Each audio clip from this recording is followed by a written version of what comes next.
Hi guys, अगर आपने अभी तक हमारे चैनल को सब्सक्राइब नहीं किया तो प्लीज सब्सक्राइब कर दो और इस बेल आइकन को भी दबा दो ताकि हमारी लेटेस्ट वीडियो आप मिस ना कर सकें। आप सुन रहे हैं जय सेतु वाले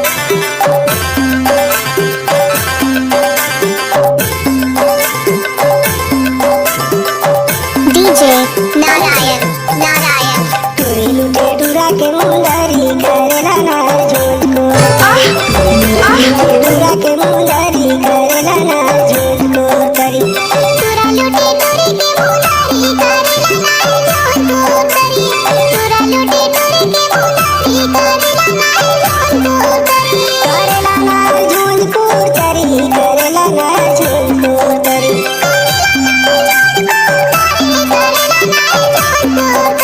करेला ना झूठ को करी करेला ना झूठ को करी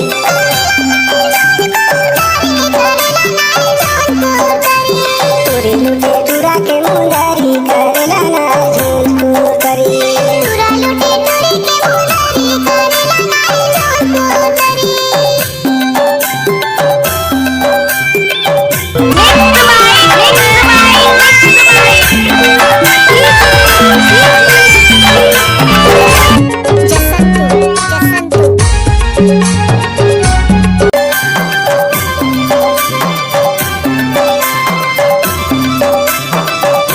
डीजे नारायण नारायण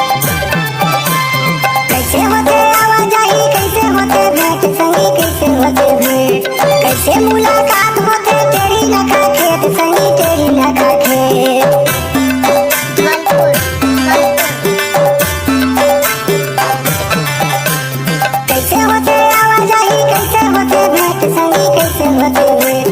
कैसे मुलाकात होते तेरी नखा खेत जी करेला ना झूठ को करी टूरी लुटे टूरा के मुंदारी करेला ना झूठ को करी टूरी लुटे टूरा के मुंदारी करेला ना झूठ को करी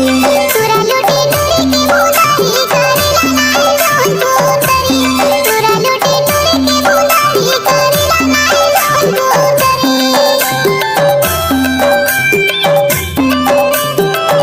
हेलो डीजे नारायण नारायण आप सुन रहे हैं जय सेतु वाले